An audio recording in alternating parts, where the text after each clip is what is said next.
TYT is partnering with participant media to help solve the climate crisis. Wouldn't that be great?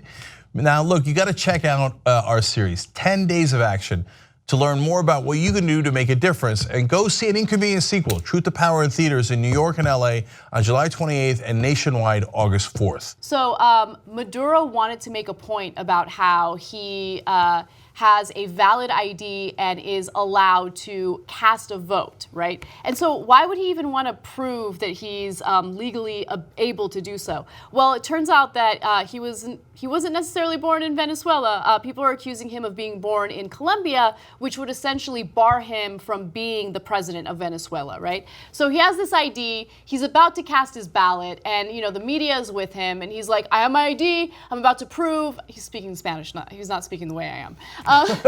Really? I'm giving him a Trump accent for some reason. Anyway, he's like, for a good reason, I'll explain in a second. Yeah, go ahead. Here's my ID. I'm going to prove that I'm allowed to vote. And so a reporter, let's go to graphic 7. A reporter takes out her phone and then scans the ID, and a notification comes up indicating that this person does not exist.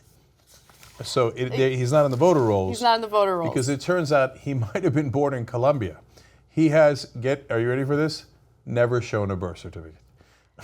Oh my gosh, so, it's amazing. Now, again, I don't know if it's a birther conspiracy against him, or he actually, in this case, was not born in Venezuela, which of course would not allow him to run Venezuela according to their laws. So, but boy, either way, even if it was just a mistake, that is a terrible mistake to make on election day when you're trying to prove how legitimate you are. Yeah. At a minimum, it shows terrible incompetence, which then is the second thing that connects him to Trump. Because the first thing is, in this election, and here we're just giving you a tiny bit of fun in an otherwise really dark story in Venezuela. Maduro somehow got his wife and one of his kids elected into the new parliament, into the new assembly. Okay. Wow. And then you think, third world country, having their kids help run the country. Oops. Donald Trump with Ivanka Trump in the White House, Jared Kushner running half of his policy, let alone George H.W. Bush leading to George W. Bush, helped by Jeb Bush in Florida to win that election. So easy to throw stones at Venezuela, and it appears that Maduro at least deserves some of that. But remember, we got a bit of a glass house here too.